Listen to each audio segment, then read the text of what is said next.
ఆ మధ్య ఎవరో చెప్పారు అధ్యక్ష, అల్లుడు గారి కట్నం తక్కువైందని అల్లరి పెట్టారట. ఆ కట్నం బ్యాలెన్స్ చేయడం కోసం విజయసాయి రెడ్డి గారు అల్లుడు కట్టబెట్టాడు 108. వడ్డించేవాడు మన అయితే ఆఖరి బంతిలో కూర్చున్న పర్లేదు అన్నట్టుగా జగన్మోహన్ రెడ్డి గారి జమానాలో ప్రభుత్వ ఆస్తుల్ని ప్రభుత్వ సంస్థల్ని అయిన వాళ్ళకి కట్టబెట్టి దోపిడీ చేశారు. ఈ 108 అంబులెన్స్ సిస్టమ్ కూడా ఒక విధానం అనేది మనం చేస్తా ఉన్నాం. ఆ మధ్య నేను మా ఎంపీ గారు కారులో కాకినాడ వెళ్తున్నాం సార్. జిఎస్ఎల్ మెడికల్ కాలేజీకి ఇంకో 2 కిలోమీటర్లు ఉందనగా వేరే వాళ్ళ కారు వెళ్లి ఒక రోడ్ క్రాస్ చేస్తున్న అమ్మాయి గుద్దుకుంది సార్. అమ్మాయి కుప్పకూలిపోయింది. బస్సు చచ్చిపోద్దాం అన్న భయంలో మేము ఉన్నాం.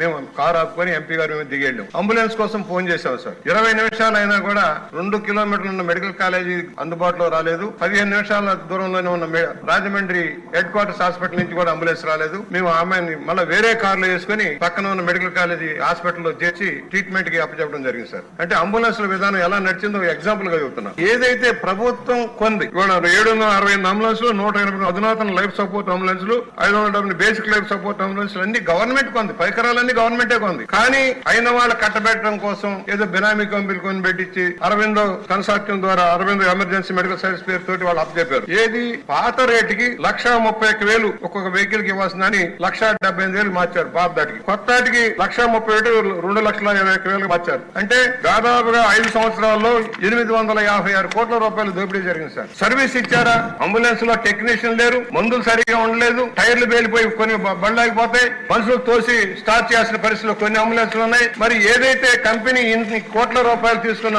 కంపెనీ ఎందుకు 108 సర్వీసులు సక్రమంగా నడపలేదు? పేద ప్రజల కోసం నిర్దేశించిన ప్రమాదాల సమయంలో ఆదుకోవడం కోసం పెట్టిన ఈ వాహనాలు ఎందుకు సరిగా నడవలేదు? కేవలం అరబిందో ఫార్మాకి కట్టబెట్టడం కోసం చేసిన ఈ నిర్వాహకం వల్ల మొత్తం వ్యవస్థ దెబ్బతింది.